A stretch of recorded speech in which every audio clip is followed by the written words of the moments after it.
Morningstar just released their State of Retirement Income Report leading into 2024. In this report, they discuss 6 retirement withdrawal strategies that can help stretch your savings and help you live a better retirement. Let's talk about those 6 strategies in today's video.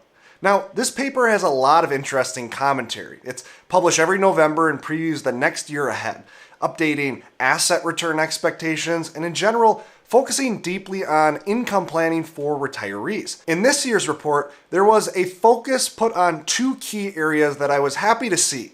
The first is talking through dynamic income strategies outside of the basic 4% rule and shows how certain strategies can do a better job fitting to a retiree's personalized goals. For instance, if your goal is maximum spending, you'll find one strategy is a clear winner relative to others. If your goal is having the largest legacy, a different withdrawal strategy will make more sense. We'll discuss this topic in depth as we go through this video today. The other focus I was glad to see was an emphasis on planning for actual spending versus static spending. So many retirement plans are built around the assumption that you're going to need to spend the same every year, simply adjusted for inflation. But this goes in the face of a lot of data around retirees' actual spending. Again, we'll discuss this impact as we go through this paper. Now, as we walk through the withdrawal strategies to follow, I think it's important to spend a minute on the assumptions used in this paper. After all, an analysis is really only as strong as the assumptions used. Within the asset return expectations, the one thing to note here is that Morningstar sees below historical average returns for large cap stocks ahead. Because large cap is generally the largest holding in a retiree's growth portfolio, this will mean that the data to follow will preference having a bit more in safety than classic 60-40 or balanced portfolios would typically have. In practical application, I'm quite skeptical on anyone's ability to forecast returns and would hesitate to make big allocation shifts like, let's say, underweighting large cap. But outside of this paper runs a 1,000 trial Monte Carlo to generate the data ahead. A balanced portfolio of 40% in stocks and 60% in safety was used as the base portfolio. The main reason for this was, again, that adjustment in the return expectations I just discussed. Then a 30-year retirement was used here as well. Now, we're going to show and talk through each of these 6 withdrawal strategies one by one. The first is the common and often used 4% rule as the base case. Now, this is a simple rule, but one that I see a bit of confusion around. The 4% rule does not mean you withdraw 4% of your assets each and every year in retirement. Rather, the 4% only applies in year 1 of retirement. You start by withdrawing 4% of your portfolio balance, and then from there you simply adjust from the previous year's withdrawal by inflation. Regardless of your portfolio's value, your portfolio could cut by 50% and you would still only adjust the next year's withdrawal by inflation. You can see a simple 4-year analysis on the screen for what this would look like in real-world application. In essence, the goal of this method is to start with a safe withdrawal rate and then simply adjust that to maintain purchasing power over your entire retirement. Now, last year you probably saw a few news articles claiming that the 4% rule was dead, either because of lower bond yields or higher inflation. Both of these were quote-unquote killing the 4% rule. Now, miraculously, 12 months later, the 4% rule is back on. As a general note, you should be extremely skeptical anytime you see articles written like this. I think you should take them with a grain of salt. Often, they're more interested in getting clicks than improving your retirement.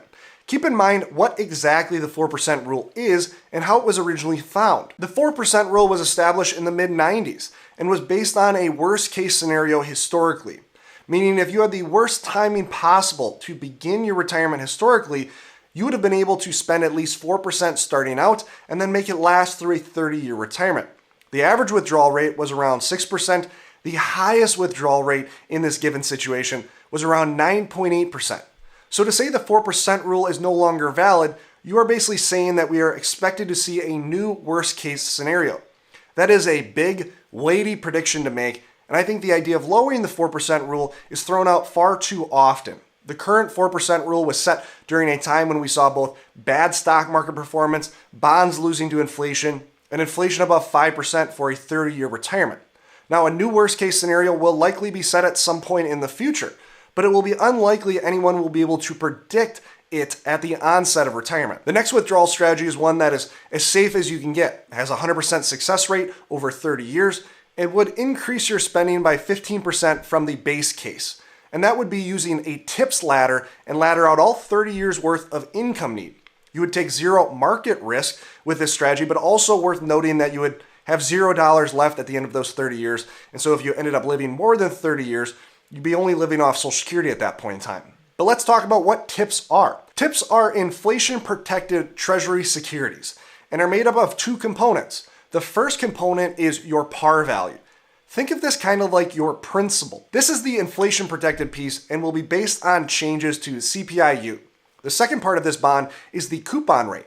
This is a rate that will not change for the life of the bond. Let's use an example of a $1,000 par and a 2% coupon rate. In the first year, you'll earn 2% or $20. And then let's also say inflation is 3% this first year. Your par value will now adjust up by 3% to $1,030, and then you will receive a 2% coupon going forward based on that value. Essentially, it's a treasury bond with built-in inflation adjustments. Now, TIPS are not a free lunch, however. Notice the yield difference between a normal 10-year treasury bond and a 10-year TIPS. There's over a 2% gap. So say inflation ran at 0% for 30 years.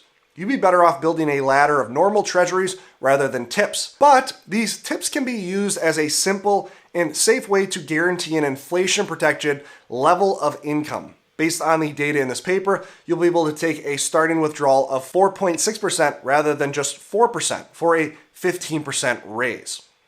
The third strategy is one called forgo inflation adjustments. This allows retirees to spend about 10% more than the base case.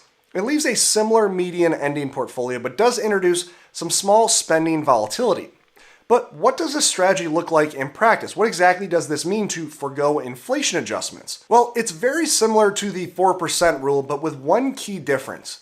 In a year where your portfolio falls relative to the previous year's level, you would ignore the inflation adjustment. Say you start with $1 million and a 4.4% withdrawal rate. Going into year two, your portfolio grows and inflation is 3.25%.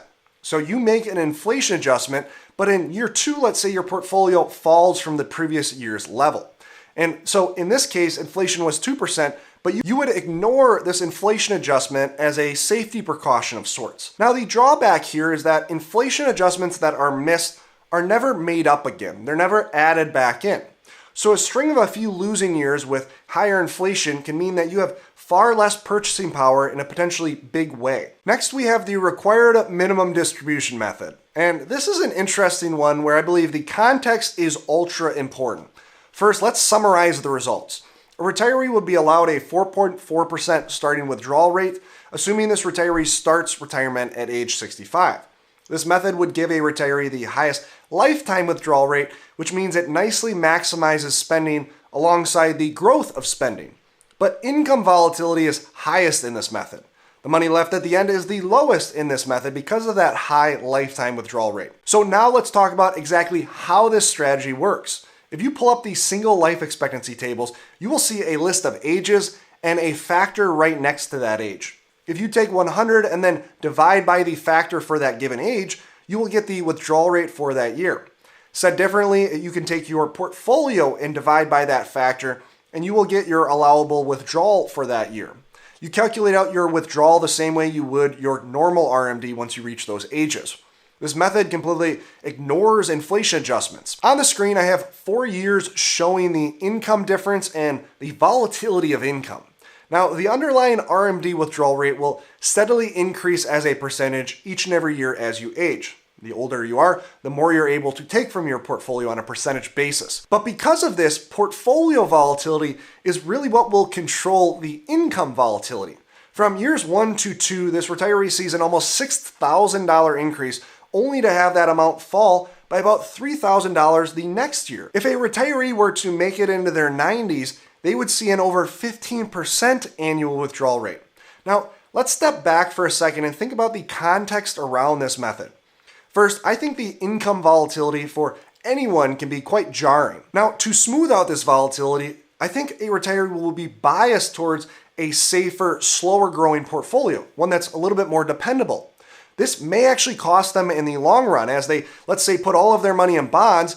They wouldn't necessarily see as much income volatility because bonds will be a little bit safer and smoother, But because of that, they'll be sacrificing future growth because they won't have a stock market piece or allocation that will lead to that higher growth. Second, if your portfolio is maintaining value through the first 15 years reasonably well, then the biggest spending that you will have in your retirement comes in the last 15 years of retirement, which is basically the reverse of what most retirees would actually want. Most retirees prefer to spend more when they are younger because they will have more ability to gain benefit and enjoyment from that money as they are more able to use that discretionary spending. Next, we have the guardrail method. This is a dynamic income model and involves both inflation adjustments and spending increases or declines based on your portfolio's performance. If your portfolio does better, you get to spend more. If your portfolio does worse, you may see some spending adjustments down to maintain long-run sustainability. Now, based on the research, this gives retirees the highest starting spending, which makes it quite interesting for those that value spending in the early years and want to maintain the highest spending over time. The starting increase is a 35% increase from the base case. Lifetime withdrawal is the second highest in this situation, and there is some spending volatility because of variations in adjustments up and down, but also know there's a reasonable balance left at the end in the median simulation. So this approach seems to allow for increased spending on the front end and also a decent balance in the other categories that we might care about. Now, there are numerous guardrail methods. The one cited in this paper is the Guyton-Klinger method. I'm going to show this method a little differently than I have with the last examples and use an example explained in the paper. Let's say someone starts using the 4% rule and they have $1 million portfolio. Now, after year one, the portfolio, let's say, increases to $1.3 million and inflation is 2%. Now, that retiree automatically takes that 2% inflation adjustment for a base income now of $40,800. Now, $40,800 is a 3.1% withdrawal rate based on that $1.3 million portfolio. 3.1% is more than 20% lower than the starting withdrawal rate of 4%. So this person qualifies for another 10% increase on top of that inflation adjustment. Now, know that the opposite would happen in the other direction as well. In a down market, if the loss was large enough, there may be a 10% cut there as well. Basically, if the withdrawal rate hits beyond one of those 20% bands either way, there is a 10% adjustment in that direction. It's also worth noting that there are no cutbacks in the final 15 years of retirement due to bad returns being less impactful in later years. Essentially, this method is designed to adapt to market conditions and inflation, but adjust the volatility of income by a predetermined 10% level in either direction. This cuts down vastly on the volatility compared to the RMD method. We'll show a little bit later how interesting this method is in the context of increasing or lowering your stock allocations here as well. Then last but not least, we have the actual spending approach. This approach gives a 25% increase in starting withdrawal rate and leaves a similar median ending portfolio as the base case. In my personal opinion, this should be the base case for the majority of retirees because it more realistically follows a spending path that you will actually experience. On this channel, we talk a lot about the retirement spending smile and how real spending tends to drop over time. In your 60s, when you are the most capable to enjoy discretionary spending, your discretionary spending is the highest. This discretionary spending tends to drop over time as you age and are able to do less because of things like health. So rather than assuming we need to maintain the same purchasing power each and every year in retirement, this method reflects the reality that for most, real spending actually drops. Within this method, we'll look at using normal inflation adjustments based on CPI growth, but then in addition, we're going to factor in the natural spending decrease that we would expect.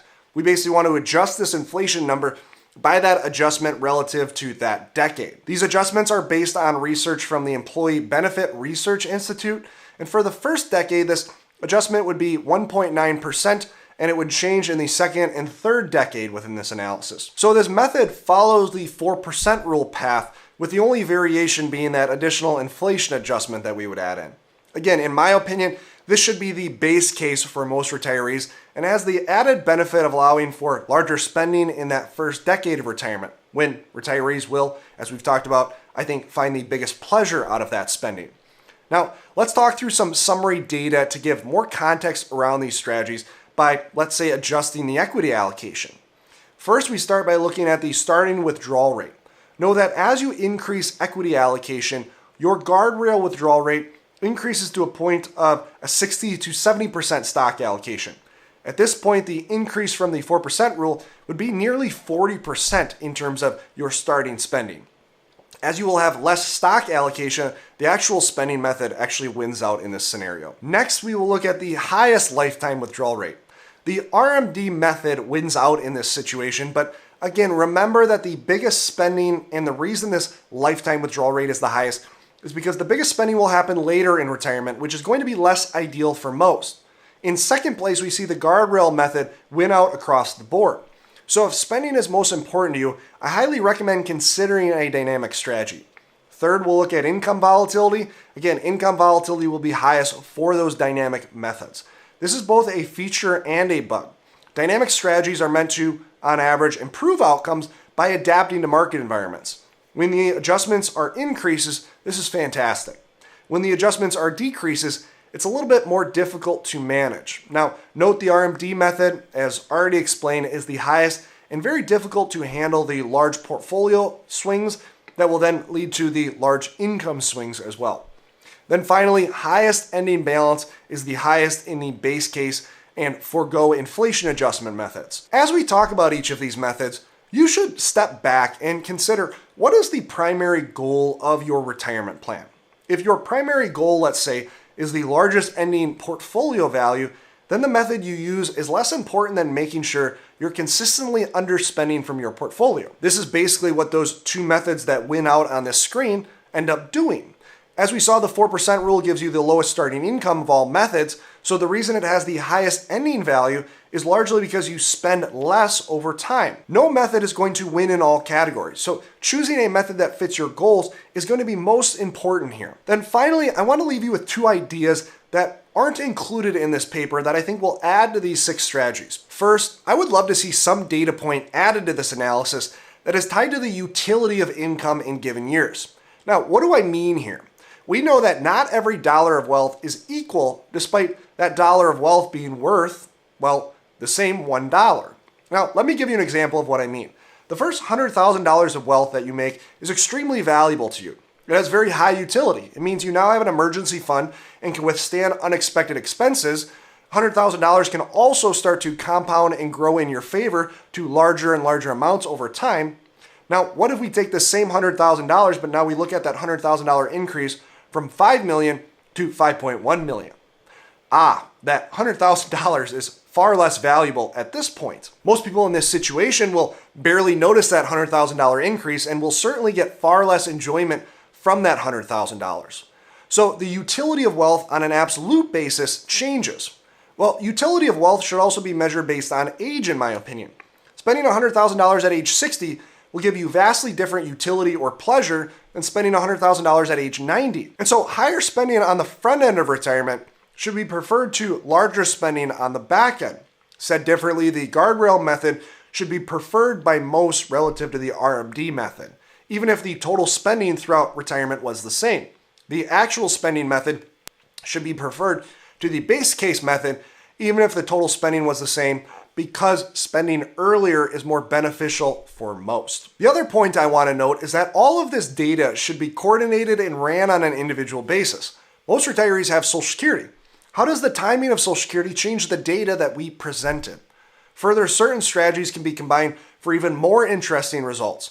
A guardrail method could be fit to the retirement spending smile for additional variations and accomplishing a different set of goals. Combining methods can allow for even higher spending on the front end without sacrificing important income later on. We actually recently did a presentation talking about how the 4% rule massively changes when you start coordinating with other assets like Social Security, pensions, and more.